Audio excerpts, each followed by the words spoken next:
आज आप लोगों के बीच में हमारा विषय होगा सर्वश्रेष्ठ मानव योनि का उद्देश्य।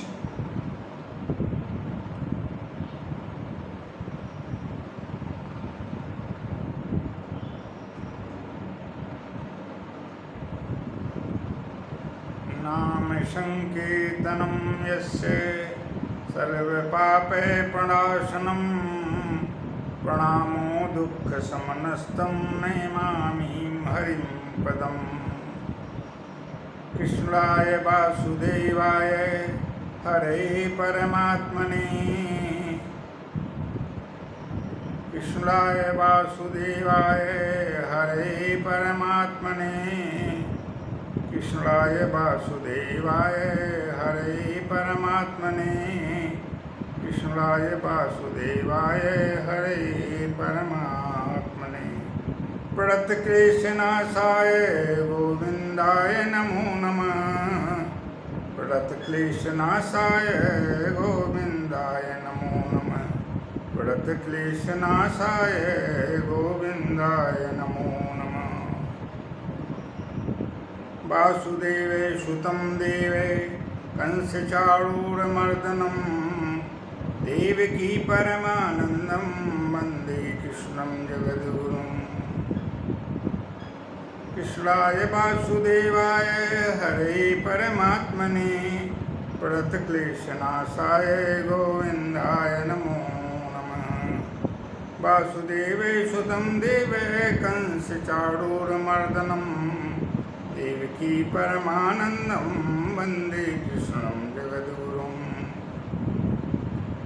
मनोजवं मारुततुल्यवेगं जितेन्द्रियां बुद्धिमतां वरिष्ठं वातात्मजं वानरयोधमुख्यं श्रीरामदूतं शरणं प्रपद्ये। अतुलितबलधामं हेमशैलाभदेहं धनुजवनकृशानं ज्ञानिनामाग्रगणं सकलगुणनिधानं वानराणामधीशं रघुपतिप्रियभक्तं वातजातं नमामि। सुमेरि पवने सुत पावन नाम, अपने बस करी राखे श्री राम।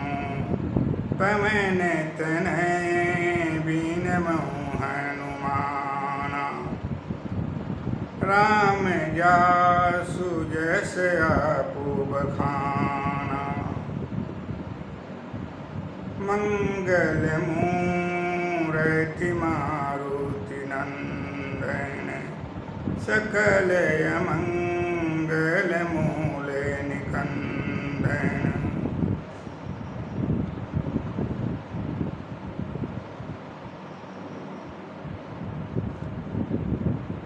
आपदामपहर्तारं दातारं सर्वसंपदां, लोकाभिरामं श्रीरामं भूयो भूयो नमामः। उद्भवे स्थितिसंहारकारिणीं क्लेशारिणीं सर्वश्रेयस्करीं सीतां नतोऽहं रामवल्लभाम्। सीताराम गुणग्रामे पूर्णारण्यविहारिणौ, वन्दे विशुद्धविज्ञाने कवीश्वर कपीश्वरौ।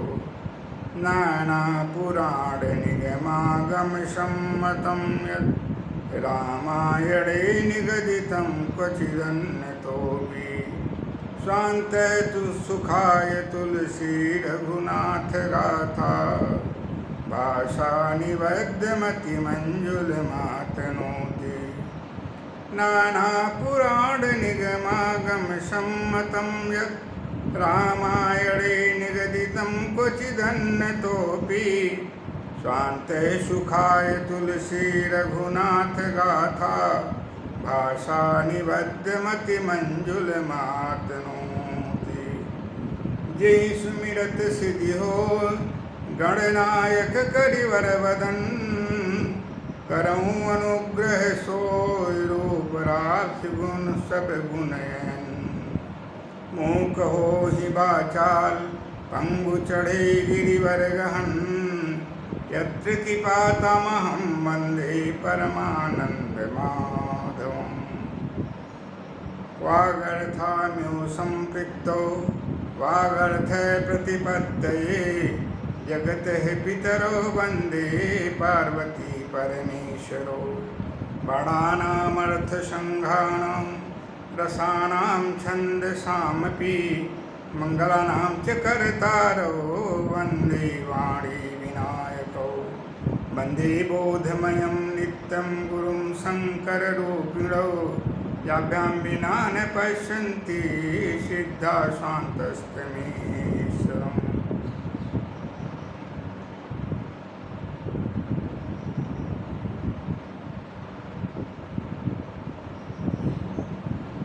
मानव योनि सर्वश्रेष्ठ योनि है, और यह योनि प्रभु की अहेतुकी कृपा से, परम कृपा से मानव योनि प्राप्त हुई है। इस योनि का सर्वोपरि उद्देश्य क्या है, लक्ष्य क्या है, और इस प्राप्ति का शुभ लाभ हम कैसे प्राप्त करें, इसके बारे में आप लोगों के समक्ष जगत जननी माँ की कृपा से प्रस्तुतिकरण किया जा रहा है। कृपया इसे श्रवण करते हुए, जीवन निर्धारण करते हुए आत्मकल्याण के साथ शिष्ट कल्याण में अपना असीम योगदान प्रदान करने की कृपा करें। वेदो खिलो धर्म मूलम, समस्त धर्मों का मूल वेद है, और वेद भगवान साक्षात प्रभु के स्वरूप हैं। वेद भगवान का यह कथन है कि वेद ही भगवान की ये वाणी है, वेदो खिलो धर्म मूलम, वेद ही सभी धर्मों का मूल है, और धर्म से ही समस्त सृष्टि में सब कुछ की प्राप्ति संभव है। धर्म के अभाव में, धर्म के आचरण से विहीन होकर जीवन जीने से जो कुछ भी प्राप्त है वह भी समाप्त हो जाता है, और धर्ममय जीवन जीने से जो प्राप्त है वह तो हमेशा हमेशा के लिए सुस्थिर हो ही जाता है। अन्य जो भी उपलब्धियां, जो भी हमारी सकाम अथवा निष्काम साधना है, संपूर्ण साधना परिपूर्णता को प्राप्त होती है। इसीलिए महाभारत में धर्म की महिमा के बारे में लिखा गया है। धर्मेण हन्यते व्याधिर धर्मेण हन्यते ग्रह, धर्मेण हन्यते शत्रुर्यतो धर्मस्ततो जयः। धर्मेण हन्यते व्याधिर धर्मेण हन्यते ग्रह, धर्मेण हन्यते शत्रुर्यतो धर्मस्ततो जयः। धर्मेण हन्यते व्याधिर, धर्म के द्वारा वेदमय आचरण ही धर्म है, शास्त्र विहित आचरण ही धर्म है। प्रभु के वाणी द्वारा जो निर्दिष्ट पथ हैं, उनके द्वारा जो प्रदर्शित पथ हैं, वे धर्म हैं। शास्त्र, पुराण, उपनिषद, प्रभु की वाणी, संत महापुरुषों की वाणी ही धर्म है। इस तरह से जो भी हमें धर्म के द्वारा प्राप्त मार्ग निर्देश हैं, उनके अनुसार काम्य कर्मों को करना ही हमारा परम उद्देश्य है, और वही हमारे जीवन को सफलीभूत बनाता है। धर्मेण हन्यते व्याधिर, धर्म से क्या होता है?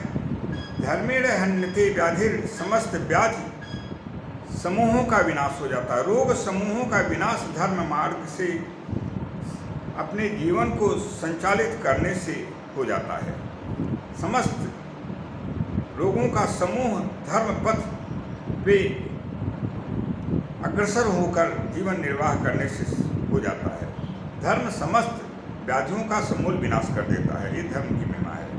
धर्मेण हन्यते व्याधिर धर्मेण हन्यते ग्रह। सभी ग्रहों का समन, सभी ग्रह जो प्रतिकूल भी जो ग्रह हमारे लिए हैं वे अनुकूलता में बदल जाते हैं, अनुकूल हो जाते हैं। ये धर्म की महिमा है, ये धर्म की गुण है, ये धर्म की साक्षात हमारे साथ जुड़ने से उपलब्धि प्राप्त हो जाती है।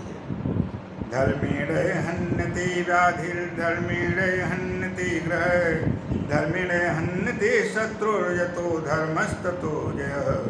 धर्म के द्वारा शत्रुओं का विनाश हो जाता है। शत्रु हमारे दो हैं, एक बाह्य शत्रु जो हमारे विभिन्न कारणों से हमसे द्वेष करते हैं, हमारा विरोध करते हैं। इस जन्मार्जित पाप अथवा पूर्व जन्मार्जित पाप के माध्यम से शत्रुओं का उद्भव होता है और वे हमारे विरोधी बनते हैं। वे उन शत्रुओं का भी, चाहे बाह्य शत्रु हों या आंतरिक शत्रु हों, दोनों का विनाश धर्म के माध्यम से हो जाता है। आंतरिक शत्रु कौन है? काम, क्रोध, मद, मोह, लोभ, मात्सर्य, ये 6 हमारे आंतरिक शत्रु हैं। इनका समन, इनका विनाश एवं बाह्य शत्रुओं का विनाश एवं समन धर्म के माध्यम से हो जाता है। धर्मेण हन्यते शत्रुर्यतो धर्मस्ततो जयः। जहाँ धर्म है वहाँ विजय है, सुनिश्चित है। वहाँ पे कभी भी पराजय नाम की वस्तु नहीं देखने को मिलती है।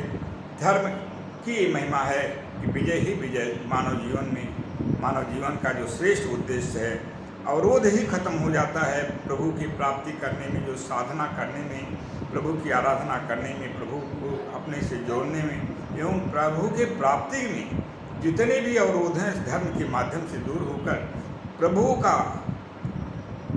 साक्षात इसी कल युग में और इसी शरीर से दर्शन एवं प्राप्ति हो जाती है। ये धर्म की महिमा है। इसलिए जो यह मानव शरीर प्रभु के अहेतुकी कृपा प्रसाद से प्राप्त है और 84 लाख योनियों में सर्वश्रेष्ठ योनि है, ऐसी योनि को प्राप्त करके नव निर्माण करने का अधिकार हमें और आपको प्राप्त है। अन्य सभी योनियाँ भोग योनियाँ हैं, उनसे हम नव निर्माण नहीं कर सकते हैं। अपना अग्रिम पथ सुधार नहीं कर सकते हैं, अग्रिम जीवन सुधार नहीं कर सकते हैं। अपने जीवन का जो परम लक्ष्य है, भोग के अलावा कर्म की व्यवस्था उसमें न होने के कारण हम उससे वंचित हो जाते हैं और हमारे जो शुभ कर्म इस शरीर से किए जा सकते हैं वे भी हमसे वंचित हो जाते हैं और हमारा नव निर्माण रुक जाता है और हम भोग करने के लिए ही बाध्य रहते हैं। भोग के अलावा हमारे लिए अपने जीवन को एक सुव्यवस्थित अवस्था प्रदान करते हुए, वेद भेद कर्मों को करते हुए, शास्त्र भेद कर्मों को करते हुए प्रभु प्राप्ति के करने में कोई भी साधन मानव जीवन के अतिरिक्त नहीं है। इसीलिए श्री गोस्वामी तुलसीदास जी महाराज श्री रामचरितमानस में लिखते हैं, नर तैन सै में नहीं कौने उदेहि, जीव चराचर जाचत तेहि। नरक स्वर्ग पे वर्ग निसेनी, ज्ञान विराग भगति शुभ देनी। सो तैन धरी हरि भजहीन जे नर, होहि विषय रत मंद मंद। कांच किरीची बैद लेते ले, करते डारी परस मन दे।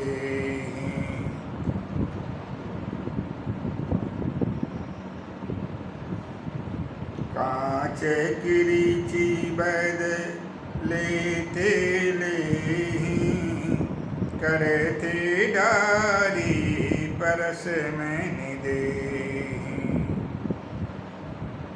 गोस्वामी तुलसीदास जी लिखते हैं श्री रामचरितमानस में, मानव जीवन के संदर्भ में ये जो मानव योनि हमें प्राप्त है उसकी महिमा क्या है, उसके बारे में समस्त जगत को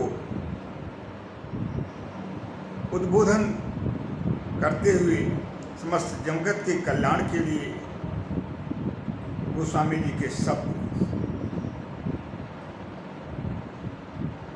और संतों का जीवन ही समस्त सृष्टि के कल्याण के ही लिए होता है। अपने लिए तो उनका जीवन होता ही सिर्फ शरीर मात्र धारण के लिए, और उस शरीर से निरंतर अहरनिश कल्याण का ही मार्ग प्रशस्त करते हैं संत महापुरुषगण। इसलिए संतों की महिमा भगवंत के प्रति सर्वश्रेष्ठ मानी गई है और सर्वश्रेष्ठ है, क्योंकि परोपकार है सताम विभूति है। परोपकार ही संतों की विभूति है, उनकी सब महान विभूतियाँ हैं, उनकी महानता है, उनकी महान गुण है। गोस्वामी जी के शब्दों के माध्यम से गोस्वामी जी कहते हैं कि नर तैन सै में नहीं कौने देहि, जीव चराचर जांचत तेहि। मानव नर्तन सम नहीं कौनो देहि, इस मानव शरीर के समान कोई शरीर नहीं है। 84 लाख योनियां हैं, इस समस्त योनियों में सबसे श्रेष्ठ योनि के कौन सी योनि है? मानव योनि है। और यह सबसे श्रेष्ठ शरीर जो भी जीवधारी हैं, जितने भी देहधारी हैं, जितनी भी योनियां हैं, उनमें सबसे श्रेष्ठ शरीर कौन सी शरीर है? मानव शरीर है। इसीलिए इस मानव शरीर को जीव चराचर जांचत तेहि। चराचर जगत, चर और अचर जितना भी संसार है, सब योनियों में रहने वाले लोग इस मानव यौन की याचना प्रभु से करते हैं कि हे प्रभु, इस मानव यौन को प्रदान कर दें, जिससे मेरा उद्धार, जो मेरे अशुभ कर्मों के परिणाम स्वरूप जो विभिन्न अनेक नेतर योनियाँ जो प्राप्त होकर हम लोग भोग रहे हैं, उससे निवृत्ति होकर के हम अपने जीवन का उद्धार कर लें और प्रभु की प्राप्ति करें। और प्रभु की कृपा से, अहेतु की कृपा प्राप्त करके यदि हमें मिले तो मानव जीवन को प्राप्ति हो। ज्ञान नरक स्वर्ग वर्ग निशेनी, क्योंकि यह नरक और स्वर्ग और मोक्ष तीनों के प्रदाता है और ये सीढ़ी का काम करता है हमारे जीवन में। हम जब नरक स्वर्ग और अपवर्ग तीनों की प्राप्ति में यह सीढ़ी के रूप में हमारे जीवन का पथ में सीढ़ी का काम करता है। प्राप्ति का एक सबसे बड़ा एक साधन यह शरीर हमारे लिए है, और हम इससे चाहें तो नरक की यात्रा करें, चाहें तो इससे स्वर्ग की यात्रा करें, और चाहे मोक्ष की यात्रा करें। इस सब के लिए यह सीढ़ी के रूप में हमारे लिए यह शरीर प्रभु की कृपा से प्राप्त है। अब हमें यह निश्चित करना है कि हम इस शरीर से किसकी प्राप्ति चाहते हैं।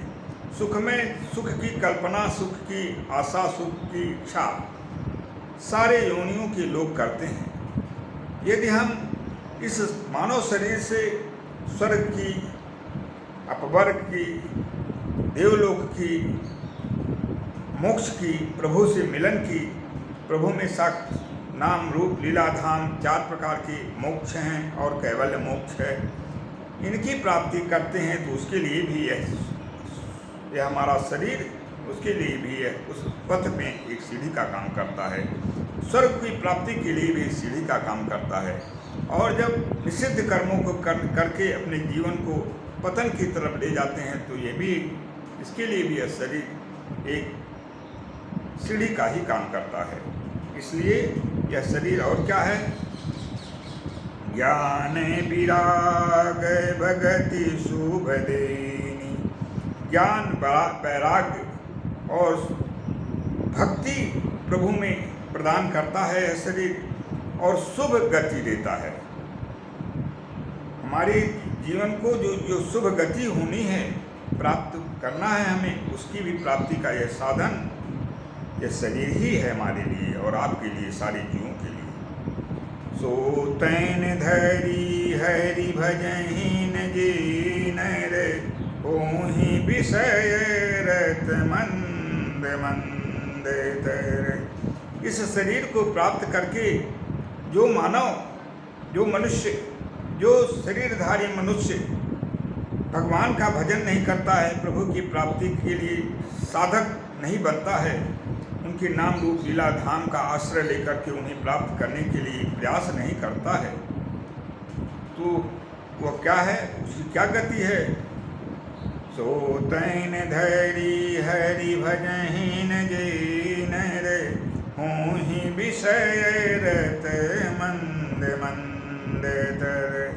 विषय भोगों में ही मंद बुद्धि के कारण विषय भोगों को ही सब कुछ मान करके उसी में निरंतर रत रहता है और उसी में अपने जीवन का सब कुछ मान करके उसी में जीवन निर्वाह करते हुए उसी में उत्पन्न होना, जीवन को जवानी से लेकर के बाल्यावस्था, युवावस्था, वृद्धावस्था में बिता देता है और प्रभु से दूर रह करके अपने जीवन को की यात्रा तय करता है। उसकी दशा क्या है? कांचे किरीची बदले तेले ही, करते डारी परस मैनि दे। हाथ में पारस मणि किसी को रख दिया जाए और दूसरे हाथ में एक कांच की गोली रख दी जाए और अज्ञानता बस वह कांच की गोली को ही ग्रहण कर रहा है और पारस मणि को छोड़ दे रहा है। उसी तरह से मानव योनि की, जिन्होंने इस शरीर को दुर्लभ मानव योनि को प्राप्त करके प्रभु से अनुरक्ति, भक्ति, आसक्ति, याचना, प्रार्थना, मिलन की सारी चेष्टाएं छोड़कर खाली इस मानव की जीवन में जो विषय भोग हैं, वासनामय जीवन जीकर अपने जीवन का जिसने निष्फल बना दिया, उसकी दशा उसी तरह से है जिस तरह से पारस मणि को छोड़ करके कांच की गोली को प्राप्त कर लेना मनुष्य के जीवन में जैसा है, वैसी प्रकार से इस मानव जीवन की दशा ऐसे लोगों के प्रति है। आगे लिखते हैं गुरु स्वामी तुलसीदास जी, कर्म जोनि, भोग जोनि दोनों श्रेष्ठ जोनि मानव जोनि है। इसलिए कर्म, श्रेष्ठ कर्मों को करते हुए आत्म कल्याण करें और आत्म कल्याण करके विश्व में एक मानवीय वातावरण का निर्माण करें, प्रभु के धाम के अधिकारी बने, प्रभु के नाम रूप लीला धाम से अपने जीवन को अहरनिश जोड़ते हुए अपने जीवन को सार्थक बनाने का, अपने शरीर को सार्थक बनाने का कार्य करें। कर्म प्रधान विश्व करी राखा, जो जैसे करे सो तसे फैल चाखा। कर्म प्रधान विश्व करी राखा, जो जैसे करे सो तसे फैल चाखा। इस संसार में कर्म ही सबसे श्रेष्ठ है। कर्म के ही अधीन समस्त 84 लाख योनियों का भोग और उनसे निवृत्ति, भगवान की प्राप्ति, प्रभु के धाम की प्राप्ति, दिव्य लोगों की प्राप्ति, स्वर्ग की प्राप्ति कर्म के ही अधीन है। और नरक योनियों की यात्रा भी कर्म ही के अधीन है, इसलिए कर्म सर्वश्रेष्ठ माना गया है। जो जैसा कर्म रूपी बीज इस संसार में बोता है, कर्मों के माध्यम से जो जैसा कर्म करता है, शुभ कर्म, अशुभ कर्म, गुण कर्म, पापमय कर्म, वैसे ही योनियाँ उसे प्राप्त होती हैं और उन्हीं तरह के फलों के भोग के लिए वो बाध्य हो जाता है। इसीलिए लिखा गया है, कर्मणैव संसिद्धि मा स्थिता जनकादय लोक संग्रहमेवापि संपश्यन् कर्तुमर्हसि। कर्मणैव संसिद्धि मा स्थिता जनकादय लोक संग्रहमेवापि संपश्यन् कर्तुमिहार्हसि। जनकादि सभी महान संत कर्म के ही द्वारा सिद्धियों को प्राप्त किए और महानता की चरम अवस्था को प्राप्त किए। महाराज जनक, महाराज दशरथ तप रूपी कर्म करके परम परमात्मा भगवान श्री राम एवं जगत जननी जगन माता परात्पर शक्ति अखिल ब्रह्मांडेश्वरी सर्वदा कल्याणी उद्भव स्थित संहारिणी एवं कल्याणी अभयदानी माँ सीता को इस धराधाम पर अवतीर्ण किए।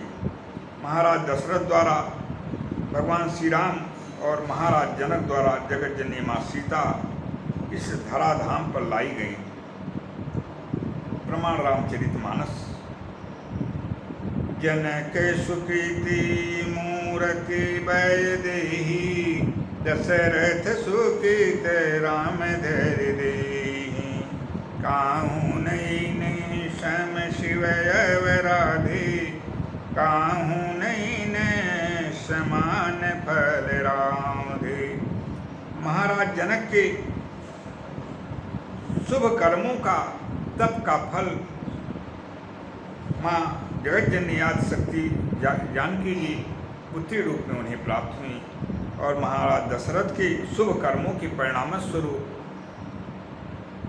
और भगवान शिव की आराधना के परिणाम स्वरूप महाराज जनक को और भगवान शिव की आराधना एवं शुभ कर्मों के परिणाम स्वरूप महाराज दशरथ को राम जी परम ब्रह्म परमात्मा पुत्र रूप में प्राप्त हुए।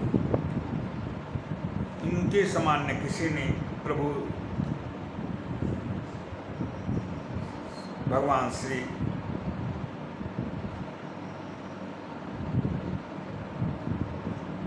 कल्याण के धाम कैलाशपति उमापति भगवान शिव उमा पार्वती की आराधना करने का उदाहरण नहीं प्राप्त होता है। इन दोनों अवतारों के द्वारा संपूर्ण सृष्टि अत्यंत अत्याचारी दानवेंद्र रावण और उसके वंशज से मुक्ति प्रदान कराते हुए अखिल सृष्टि में मंगल व वातावरण का निर्माण प्रभु श्री राम एवं माता जानकी ने किया। प्रभु का अवतार ही लोक मंगल हेतु हुआ। जीवन को लोक हितार्थ प्रभु श्री राम एवं माता जानकी ने जो कष्ट सहा उसे वर्णन करने में हृदय कंपित हो जाता है। शरीर अपनी स्वाभाविक स्थिति में नहीं रह जाती है। कृपा के सागर भगवान श्री राम एवं कृपा वर्षणी माँ सीता की अति दुख भोग का परिणाम ही त्रेता काल में संसार को लोक मंगल की प्राप्ति हुई। प्रभु श्री राम माँ सीता के शासन की स्थिति क्या रही इसका वर्णन किया गया है पूज्यपाद संत गोस्वामी तुलसीदास जी के द्वारा श्री रामचरितमानस में। दैहिक दैविक भौतिक तापा राम राज्य में काहून व्यापा। दैहिक दैविक भौतिक तापा राम राज्य में काहून व्यापा। दैहिक शारीरिक, दैविक ईश्वरीय, भौतिक, सांसारिक, तीन तरह के ताप, दैहिक दैविक और भौतिक तीन तरह के ताप इस संसार में हैं और इससे चराचर जगत प्रभावित होता है। देव से लेके मानव तक सभी लोग इससे प्रभावित होते हैं, त्रिलोक प्रभावित होता है। और ये तीनों का प्रभु श्री राम के राज्य में इनका प्रवेश ही नहीं हुआ, इसका असर ही नहीं उनके प्रभु राम के शासन काल में हुआ। ये रामराज के शासन की विशेषता है। ये प्रभु अखंड ब्रह्मांडेश्वर कृपा निधान करुणा वत्सल भगवान श्री राम साक्षात परमात्मा मानव यौन में आकर के महाराज दशरथ के तप प्रभाव से पुत्र रूप में प्राप्त होकर के जो शासन इस धराधाम अयोध्या में रह करके प्रदान किए, उसकी ये विशेषता रही है। और राम के नाम लेने की क्या विशेषता है? राम राम कहिजे जय मुहाई, तिन्हि ने पाप पुंज निहराहि। राम राम कहिजे जय मुहाई, तिन्हि ने पाप पुंज निहराहि। प्रभु के राम नाम का उच्चारण एक जमाई लेते हुए मनुष्य करता है। जमाई की अवस्था में भी प्रभु का नाम लेता है मनुष्य मानव, तो चाहे वे किसी भी अवस्था में हों, कोई भी काल चक्र का व्यवधान नहीं है, किसी भी काल की व्यवस्था उसमें निषिद्ध नहीं की गई है। किस अवस्था में प्रभु के नाम का उच्चारण किया जाए, हमेशा हमेशा के लिए सर्वविध सर्व अवस्थाओं में नाम लेने की छूट है। काल व्यवधान उसमें नहीं आ सकता है, नहीं आता है। संपूर्ण फल प्राप्ति होती है। कैसे? गोस्वामी जी के शब्दों में, राम राम कहिजे जय मुहाई। राम राम कहते हुए जो जमाई भी लेते हैं, अर्ध निद्रा की अवस्था को जमाई कहते हैं। राम नाम लेते हुए जमाई भी आ जाती है, अर्ध निद्रा की अवस्था भी प्राप्त हो जाती है, तो उन्हें पाप रूपी जो पुंज हैं, पाप के जो समूह हैं, उन्हें प्रवेश नहीं कर पाते हैं। किसी भी प्रकार का पाप, चाहे जिस तरह का पाप हो, उनके शरीर में वो प्रवेश से वर्जित हो जाता है, उसका प्रवेश वहाँ संभव नहीं हो पाता है। ये राम नाम की महिमा है। हमारे जो पाप के जो शरीर में जो दुखमय भोग के कारण बनते हैं, वे इससे हमारी पूर्ण निवृत्ति हो जाती है। राम नाम की मात्र उच्चारण मात्र से, जमाई अवस्था में भी होने पे ऐसा हो जाता है। ये कृपा सागर, कृपा के जो अनंत भंडार हैं प्रभु श्री राम के नाम उच्चारण की महिमा है। राम शब्द उच्चारण मात्र से प्राणी कैसे पाप मुक्त हो जाता है, इसके वर्णन में तुलसीदास जी कहते हैं, तुलसी रा के कहत ही निकसत सबहि विकार, पुनियावन देत नहीं देत मकार कपार। तुलसी रा के कहत ही निकसत सबहि विकार, पुनियावन देत नहीं देत मकार कपार। अर्थात मुख में रा का प्रवेश होते ही शरीर से सारे दोष पाप बाहर हो जाते हैं, और जब मैं शब्द उच्चारण होता है तो मुख रूपी कपाट बंद हो जाने से वे पुनः प्रवेश नहीं कर पाते हैं और प्राणी पाप मुक्त हो जाता है, अर्थात वह पवित्र हो जाता है। आंतरिक और बाह्य दोनों तरह से पवित्रता उसे प्राप्त हो जाती है और शरीर पूर्ण रूप से पवित्र हो जाता है। इसीलिए भगवान शिव निरंतर राम राम जपते हैं।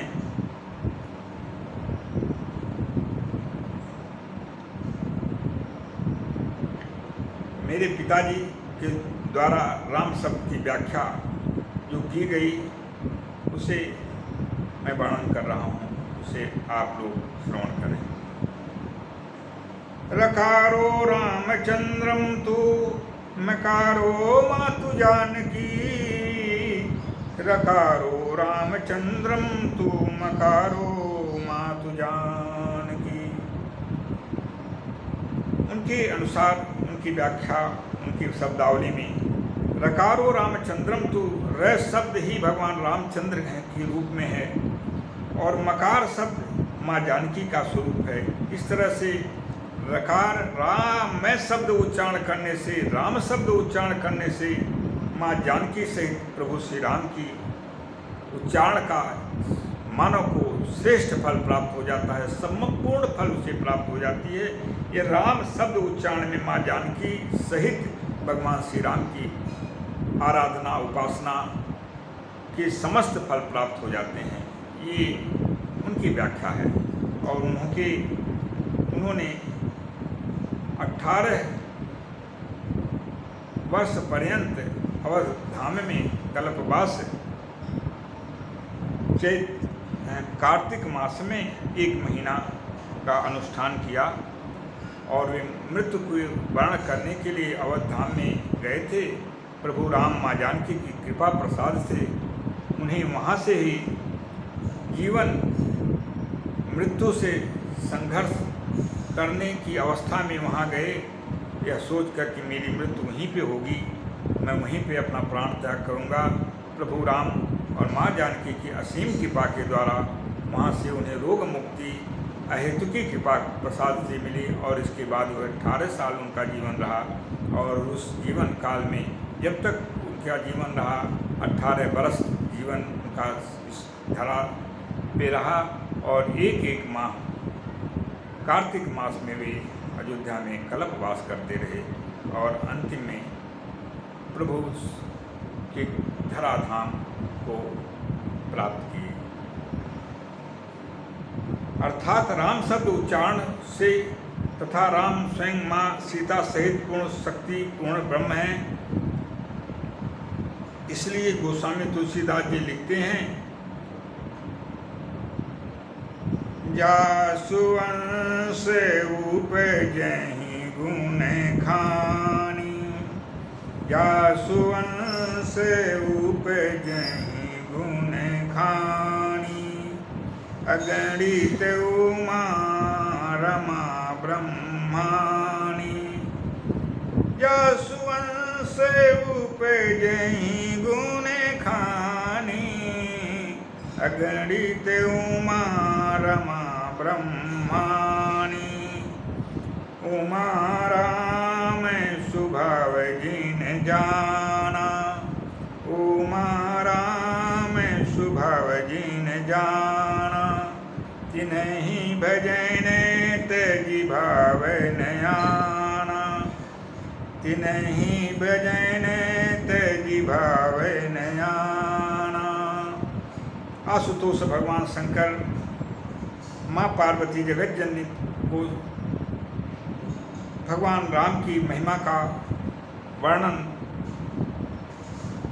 करते हुए बताते हैं कि हे उमा, जिनके अंश से जासुवंश उपजहि गुण खानी, समस्त गुणों की उत्पत्ति, समस्त गुण जिनके अंश से ही जिसकी उत्पत्ति हुई है, संसार का जो गुण शब्द है उसकी उत्पत्ति अर्थात समस्त गुण जिनके अंश से ही जिनकी उत्पत्ति हुई है और जिनके द्वारा अगणित, जिनकी गणना नहीं की जा सकती, ऐसी गणना में उमा रमा और ब्रह्मानी की उत्पत्ति हुई है। ऐसे राम के स्वभाव को जो जान जाते हैं, हे परमेश्वरी, उन्हें राम के भजन के सिवा कुछ भी नहीं दिखाई देता है। अर्थात उनमें राम की भक्ति का जन्म हो जाता है और राम उनमें प्रवेश कर जाते हैं और नित्य सह अपने जीवन का सर्वोपलब्धि मानकर नित्य से भगवान की राम की आराधना उपासना एवं पूजा में वे अपने को संलग्न करते हुए काम्य कर्मों को करते हुए अंत में इस धराधाम को छोड़कर भगवान के राम के परम पद को प्राप्त कर लेते हैं। ये भगवान राम की महिमा है। इसीलिए भगवान शिव भगवान राम नाम की महिमा को जानते हुए निरंतर राम नाम का समाधि अवस्था में भी जाप करते हैं। अध्यात्म रामायण में प्रभु हमारे जो कैलाशपति उमापति आशुतोष भगवान अवधरदानी भगवान शिव हैं, उनके राम नाम के वर्णन के संदर्भ में लिखा गया। आलोट्याखिले वेद राशिमसकृत यत्तारकं ब्रह्म तत् रामो विष्णुरहस्यमूर्तिरिति विज्ञाय भूतेश्वरः उपधित्याखिलसारसंग्रहमिदं संक्षेपतः प्रस्फुटम् श्रीरामस्य निगूढतत्त्वमखिलं प्राह प्रियायै भवः आलोट्याखिलवेदराशिमसकृत यत्तारकं ब्रह्म तत् रामो विष्णुरहस्यमूर्तिरिति विज्ञाय भूतेश्वरः उपधित्याखिलसारसंग्रहमिदं संक्षेपतः प्रस्फुटम् श्रीरामस्य निगूढतत्त्वमखिलं प्राह प्रियायै भवः आलोट्याखिल वेद राशिमसकृत वेद शास्त्र पुराण समस्त का आलोट्य मंथन करते हुए उनका पूर्ण रूप से गहन अध्ययन करते हुए उनके सार तत्व को जानकर भगवान आशुतोष भगवान शंकर ने आलोट्याखिल वेद राशिमसकृत यत्तारकं ब्रह्म तत् इस निष्कर्ष पे भगवान शंकर पहुँचते हैं कि तारक ब्रह्म जो राम शब्द है यही तारक ब्रह्म भगवान राम हैं और इनके द्वारा समस्त संसार समस्त सृष्टि समस्त जीवों का त्रैलोक का कल्याण हो जाता है। इसलिए राम शब्द के बारे में उन्होंने समस्त वेद शास्त्रों उपनिषदों का मंथन गहन रूप से करने के बाद यह सार तत्व प्राप्त किया। आलोट्याखिल वेद राशिमसकृत यत्तारकं ब्रह्म तत् रामो विष्णुरहस्यमूर्तिरिति पूज्याय भूतेश्वर। यह राम शब्द विष्णु का साक्षात स्वरूप है भगवान विष्णु का और राम ही भगवान विष्णु के साक्षात स्वरूप हैं। ऐसा राम शब्द और भगवान विष्णु में कोई भी अभेद संबंध नहीं है। साकार रूप राम शब्द है भगवान विष्णु का। इस तथ्य को भगवान आशुतोष भगवान शंकर ने समस्त वेद शास्त्र और पुराणों का मंथन करने के बाद प्राप्त किया।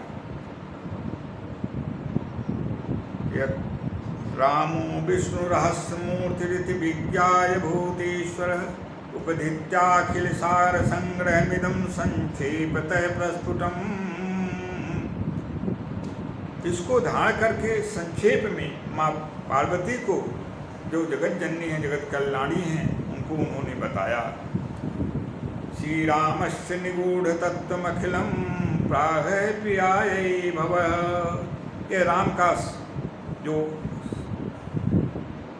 गूढ़ रहस्य है ऐसा रहस्य है राम नाम का, भगवान राम का के नाम का ये रहस्य है कि समस्त अखंड चराचर जगत से लेकर त्रैलोक के कल्याण के रूप में राम नाम ही सब कुछ है। यही सब सार तत्व है। ऐसा माँ पार्वती को भगवान शिव ने जगत के कल्याण के लिए मार्ग पथ पे चलने हेतु महिमा का प्रतिपादन करते हुए उन्हें बताया। इसलिए हमें और आपको प्रभु श्री राम के राम नाम को अपना आश्रय बनाते हुए, माँ जानकी के नाम का आश्रय बनाते हुए उनके उच्चारण और उनके द्वारा आत्म कल्याण के साथ पूरे सृष्टि में मंगलमय अवस्था प्रदान करने हेतु अहरनिश प्रयास करते हुए जीवन जीने का काम करना चाहिए और आत्म मंगल के साथ सृष्टि में मंगल अवस्था प्रदान करने का काम करें।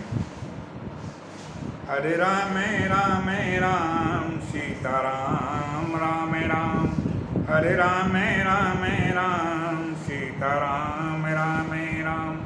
हरे राम राम राम सीता राम राम राम। हरे श्याम श्याम श्याम राधे श्याम श्याम श्याम। हरे श्याम श्याम श्याम राधे श्याम श्याम श्याम।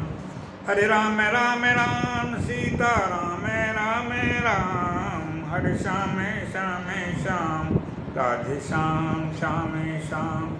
हरे श्याम श्याम श्याम सीता राम राम राम। हरे राम राम राम सीता राम राम राम। हरे श्याम श्याम श्याम राधे श्याम श्याम श्याम। सर्वे भवन्तु सुखिनः सर्वे सन्तु निरामया सर्वे भद्राणि पश्यन्तु मा कश्चित् दुःखभाग् भवेत्।